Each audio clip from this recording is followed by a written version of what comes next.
Show. Get ready to give out an Apple iPod thanks to our pals at AOL for Broadband. AOL for Broadband, Fezzy. Nothing like it. You can try out a special trial for WJFK listeners only by calling 1-800-297-1025. Let me write that down myself. 1-800-297-1025. When I say that, I mean I want you to write it down for me. Oh, well, I've got it written down. Good. So we're already covered. And the winner of the Apple iPod is Travis, who wants to ban exit signs that advertise gas stations and restaurants that are miles and miles away from the actual exit. My new thing is, like, unless I can see it from the highway, I'm not going to pull off. I have to be able to see it from the highway coming up, or I'll just go, no. And I don't even want a hotel 3 miles off. I want to have everything right there so that I'm up and gone as soon as I'm done, whatever I'm doing. Congratulations, Travis. You're picking up an Apple iPod thanks to AOL for Broadband. How about congratulating me for coming up with a system where I have to see the hotel or restaurant or gas station before I drive off? Way to go, Ron Bennington. You know, my problem is I have to ask you to congratulate me instead of you just being there. You're the Diane DeGarmo to my Farina Barino. Farina Barino? Mm-hmm. It's Fantasia. And she is our American Idol. And William Hung's still selling more albums than both of those chicks put together. How many albums did William Hung sell? About 50, 60,000? He's gold. No. His album went gold, absolutely. That's 500,000. Come on, Hefe, PM him and tell him I'm wrong. Absolutely. PM him. I am. Sorry. I'm new to this computer world. Well, it is at night. I got this AOL broadband. I'm going to be up on things real quick, folks.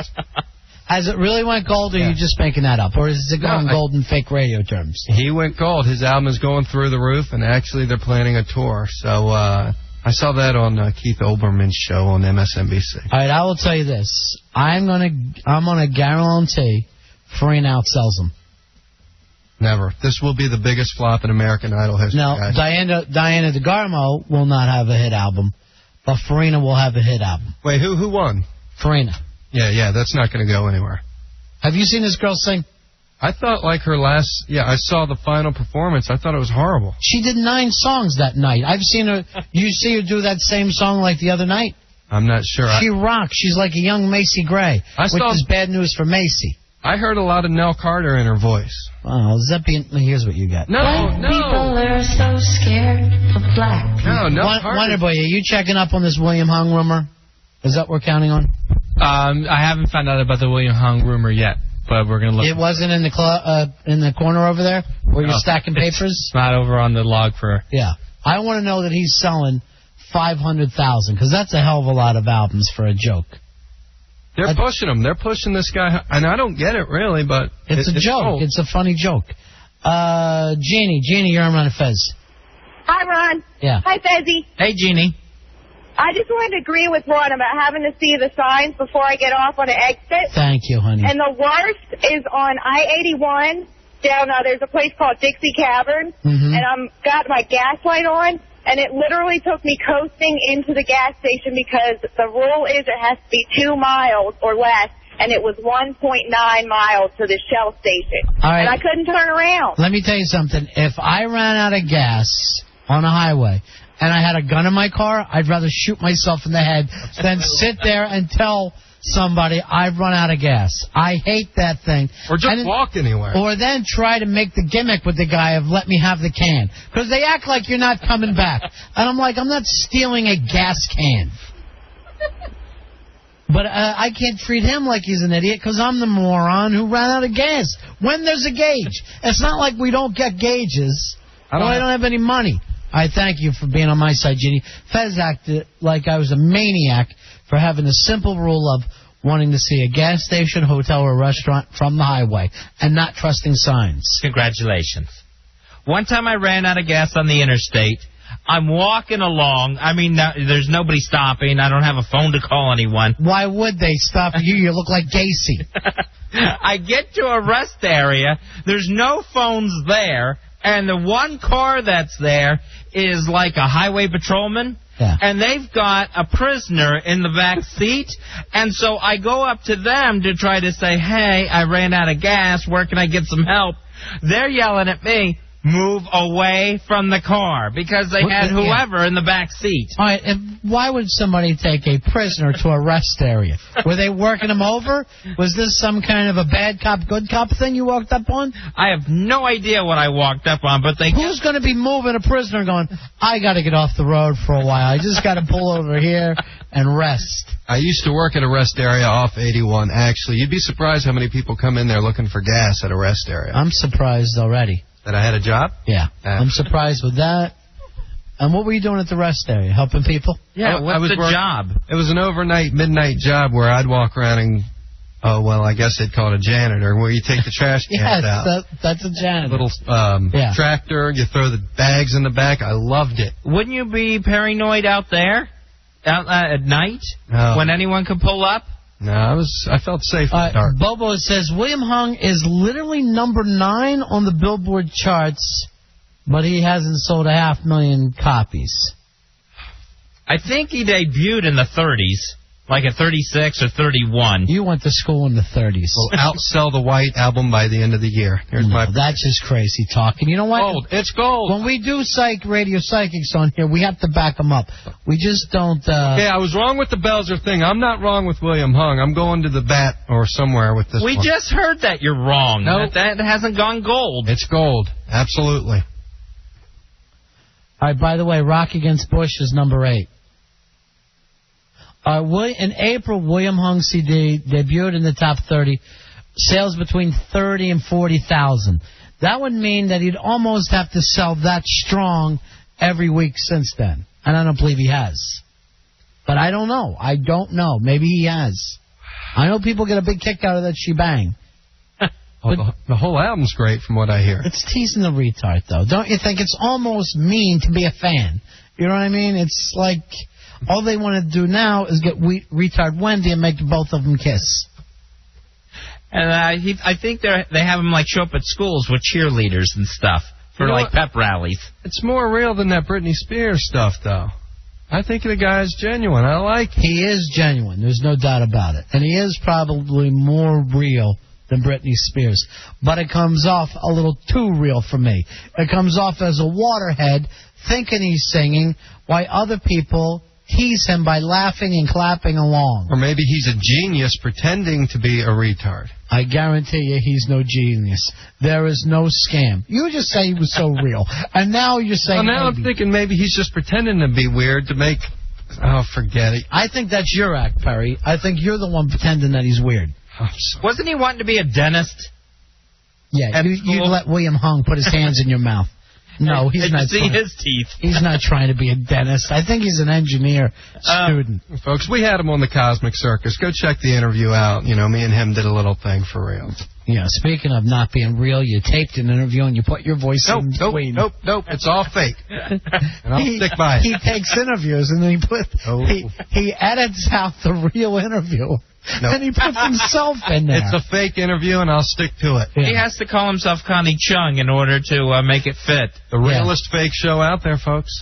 That's paranoid.com is where he's rocking every night of the week. Right, soon to have naked pictures of Vinci on there. So. By the way, you say that it's radio. Instead, it's really just...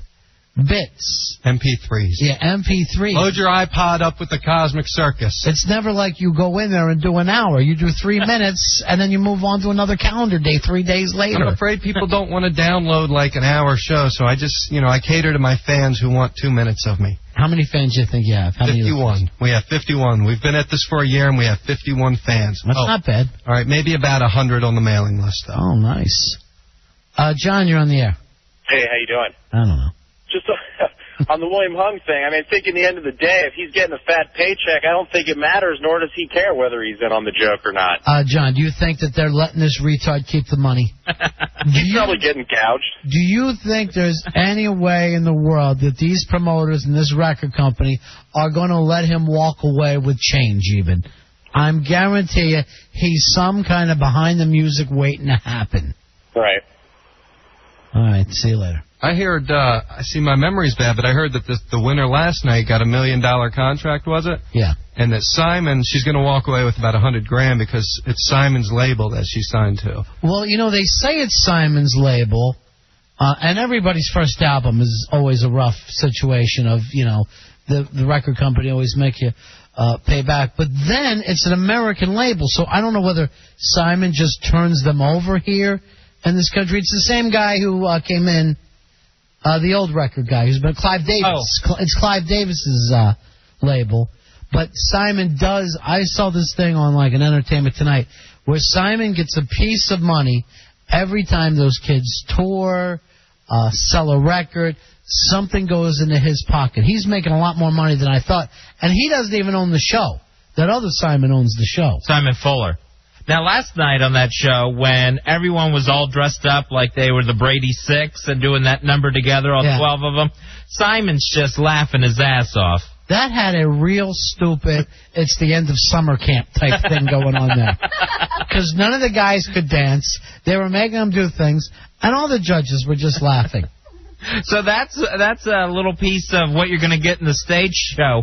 52 dates over the summer. I guarantee you it's 52 sold-out dates as well. This thing is a machine. It's a mockery to the music industry is what it is, I think. What music industry? Did you see Frontline tonight?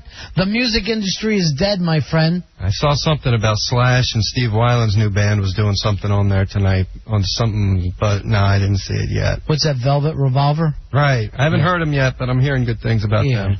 But, just all those voters last night, I can't believe that America is falling for this stuff. Why not have a real talent competition? Here was killer, too. Did you see how many celebrities were showing up? Celebrities are going crazy for these kids who 3 months ago were standing in line. Now, all of a sudden, Denzel Washington's bringing his family, and he's hopping up and kicking out the jams.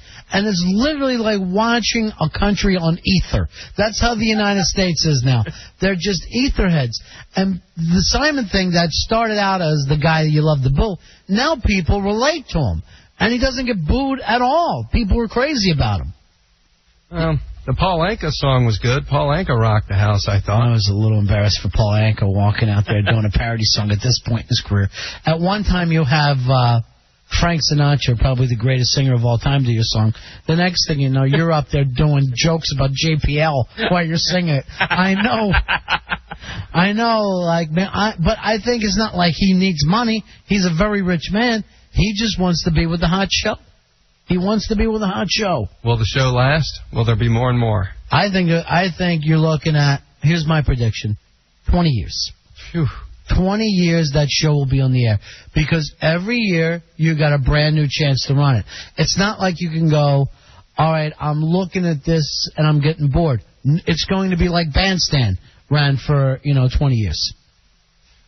I don't know. I think we need one for real musicians, real bands, not people that have other people write the music and the songs. But see, here's the problem. It's American Puppet. Let's recall it that, folks. American Puppet! I know you went for the joke, but that was real odd. Here's the problem. People don't write good songs. No one cares about good songs anymore. The Troubadoid. I know you do, Trouba. And I know you wanted that throwing the guitar thing to go over as a joke.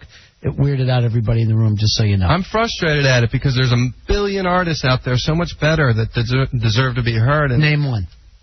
I mean, everybody always acts like... I don't listen to popular music. You don't listen to popular music. America does. Top 40 radio has been around since the 50s. And since the 50s... And probably even going back to, you did like the Patti Page stuff in the 40s. But people always said, wow, this is not the good stuff. You're missing it. Miles Davis didn't get back on that kind of radio, and it was always Pat Boone or whatever. And it was that way during the 60s. If you go back and look at the number one selling singles in the 60s, when, the Woodstock generation, those were bubblegum songs. Those were cheesy songs. Yeah. It's always been that way. You look at like Hall & Oates in the 70s who ran top 40. No. Great band. Yeah, and at the same time, go back, pick up one of those things, and look at a lot of the songs. I bet Hall & Oates had maybe 2 or 3 number one songs, but at the same time, Paper Lace was doing The Night Chicago Died. You know what I'm saying? Like, there's people out there now who can write top 40 songs, people like the Foo Fighters, who play their own instruments and write it, but they're far between. You're more apt to run into a boy band. In 20 years, will people know Ruben Studdard or Dave Grohl? You don't always... No, but that's different from being popular at this moment. Oh, okay. This thing is about today's popularity contest. And I'm guaranteeing you, the fact that people are respected and make top 40, that's rare. That's like the Beatles. That only happens every once in a while. And then those people, like in Elton John, they almost get so addicted that they start to become parodies themselves just to try to keep guessing that thing. Here's John. John disagrees. You're on Ron and Fez. How are you? Hey, how are you? Okay. I mean, I think to a point you're right, but in the end of the day, the Beatles, the Led Zeppelins, who were, Well, first of all, don't confuse Led Zeppelin with top 40 artists. They never had top 40 hits. They tried, I think. Not in, like, top 40 radio. They made the charts in rock radio. They sold albums. They didn't sell singles, really. What about the Beatles? The Beatles sold singles, yeah. And they made it up, right? Yeah, but I said that's... no, you're taking Perry's thing. But I'm trying to say, in the history of music, you've always been dominated by one-hit wonders, and that has always been the pop charts, normally written and produced by somebody else. The Beatles are a rarity. I'm just saying that the one-hit wonders now are a lot worse than the one-hit wonders back then. Absolutely not. Those songs still hold up, I think. Some of the old ones from that. Some of that stuff that you heard when you were a little kid. When were you a little kid? I don't know. I was born in 70. All right, so stuff that you heard in 77 or 78, you were thinking, oh, that's a cool song. I guarantee you people that were older in 77 and 78 thought it was garbage. Right. You have a tendency to like the pop hits from when you were a little kid. Everybody does. All right, I'm sorry. No, you don't have to be sorry.